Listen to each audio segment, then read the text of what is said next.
بسم الله الرحمن الرحیم. ډیرو قدرمندو ورونو،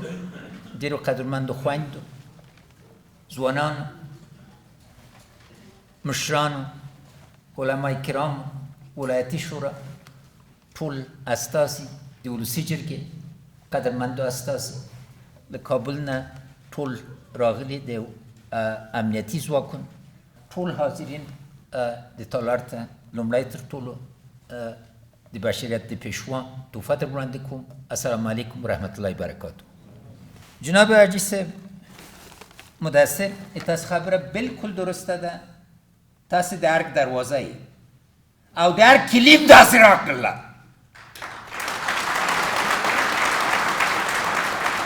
صالح صاحب زه په دې ویاړو پکتیکاوالو موږ ته د ارګ کلۍ راکړه. همدارنګه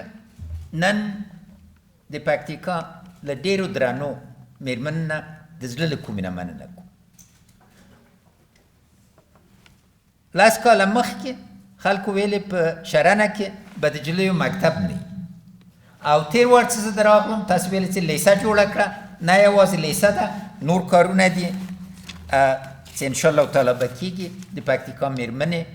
به ځلیږي لکه چې همیشه په تاریخ کې ځلیدلې وي او مشرانې وي. موږ نسو منلی چې د پکتیکا ولس ناراضي. ټول چارواکو ته ما وضاحت ده، دا ولس دروند ولس ده، قوت کې ولس ده، یووالی لري، نرخ لري، دود لري، دستور لري او ما زړه ورسره ده. لکه چې معاون صاحب اول درته ویلې د جمهوریت ښه والی دا ده چې موږ او تاسې ټول په یو ځای کې هره خبره چې کوئ په سر وستو. اوس د مثال په توګه 50 ښوونځي خلاص شو، 150 نور ښوونځي کار لاندې دي. دغه هغه ولایتو چې پخواني وزارت د معارف زه مجبوره کړم چې ما له شخصي پیسو نه پکتیکا کې مکتبونه جوړ کړم، اما نن 50 مکتبونه خلاص شو. او تاسې پوښتنه وکړئ هماغه وخت چې دوی لاین ماته راوړ چې باقي ځایو ته رسیږي، تاسې په یاد به یې ما ورته ویلې که پکتیکا ته لاړ نه سي په خدای که یې ومنم. پیسې برابر دي، برابر سوې ده. تاسې دا لاین که امنیت کې مرسته وکړئ چې دا لاین زر تر زره درسي په سترګو. د کلیو پراختیا وزیر صاحب ته مې یو ډېر لوی پیغور ورکړ. کورم آباد، دا پیغور بله ورځ ما ورکړی. نو هغه ورځ مې ورته ویلې اوس ستاسې اجازه ده چې ما خو ټول افغانستان جوړ کړ، همدا تا باندې څه سوي دي چې لوی پکتیا ته توجه نه کوي؟ ما خو ټول افغانستان جوړ کړ، جوړ مې نه کړ. نو اوس وخت د دې رسېدلی چې لویه پکتیا ته واقعا توجه وشي او پکتیکا ته له ټول نه ډېر ته.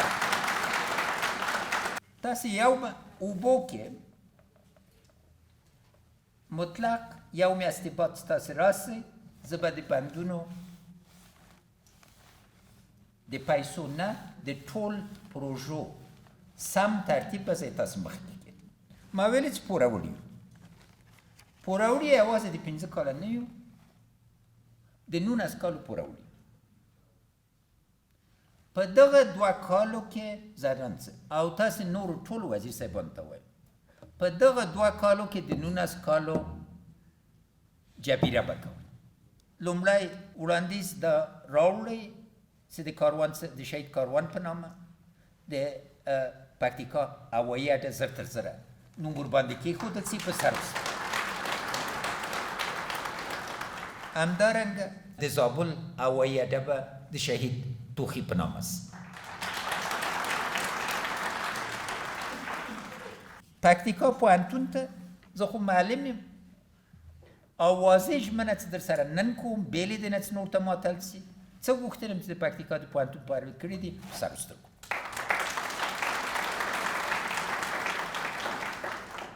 د جومات خبره مو کړله، جمهورري صاحب زر تر زره آیت وټاک که نقشه کې کوم غیر معقول تغییر راغله په سر سترګو خدای جل شانه ما ته د نعمت برابر کړ 400 نه ډېرتر جوماتونه جوړ کړ نو هغه به کیږي او غیر لغنه هغه خو دولتي پیسې نه دي مګر د احمد آباد هدیرې دپاره ما خپل شخصي پیسې ورکړي هغه به م انشاءالله تعالی جوړه سي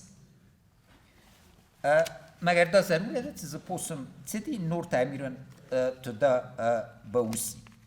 حاجي صاحب مدثر آخر کې به راځو سوله د ټول ولس غوښتنه ده او بې له سولې نه پرمختګ سخته ده غیر ممکن نه ده ځکه تاسې ولیدل په ویجاړ کشتۍ کې ما بیا آبادي وکړه هغه بندونه چې چا یې توقع نه درلودله ترسره شول او دلیل دا و چې اول موږ اوبه مفت ګاونډیانو ته لاړ نه سي او بل دا و چې زه واقعا وښیم چې ټول افغانستان ته موږ په یو سترګې ګورو نن اول بند چې هرات کې تکمیل سو ټول افغانستان جشن ونیو نن نوبت د دې ده چې لوی پکتیا کې لوی بندونه واړه انکشاف دا راسي چې باقي افغانستان د پکتیکا د ودانۍ جشن ونیسي او دا به انشاءالله تعالی راتلونکي طالبانو ته ما یو پیغام ده ډېر ساده پیغام آیا تاسې فکر کړی چې سبا به څنګه د خاورې کې یو بل سره ژوند وکړو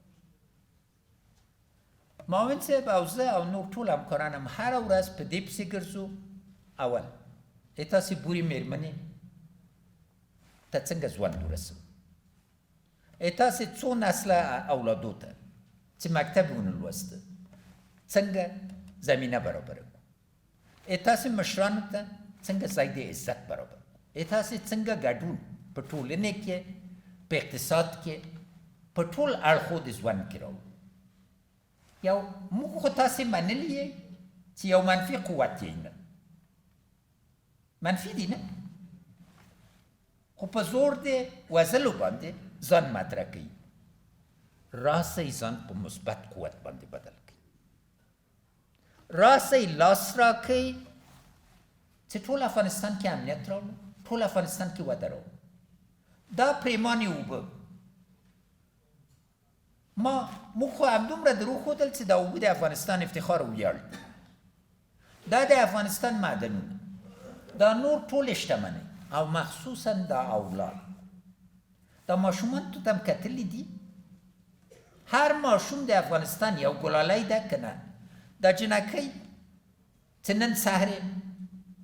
ما ته ترانه ویلې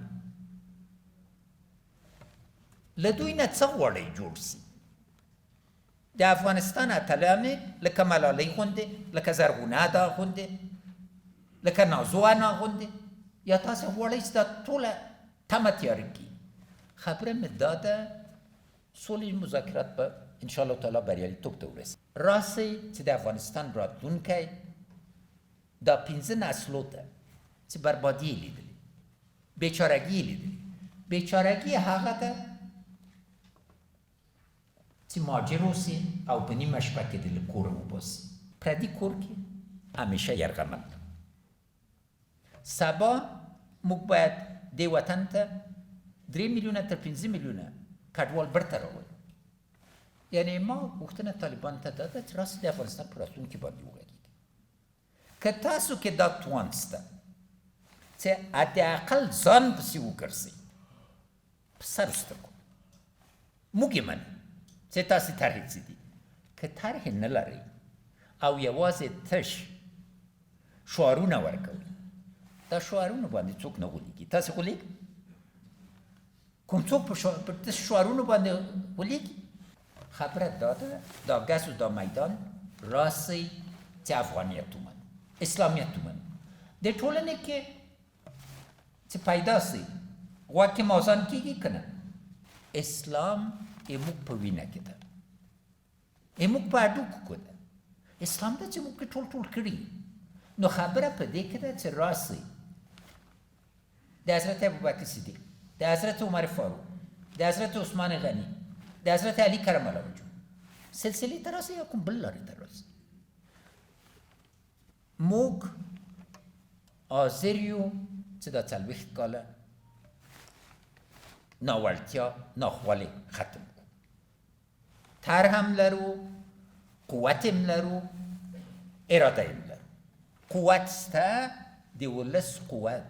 چې د امنیتي ځواکو قوت سره یو ځای سي، واقعا موږ او تاسې هر شی کوی سو. مګر موږ خبره دا ده چې موږ ځکه سوله غواړو چې وینه ختمه سي، آبادۍ ته ملا وتړو، آبادۍ به رارسي. تل دې وي افغانستان، یشسن افغانستان، زنده باد افغانستان، سرلوړی دې وي پکتیکا او پکتیکاوال.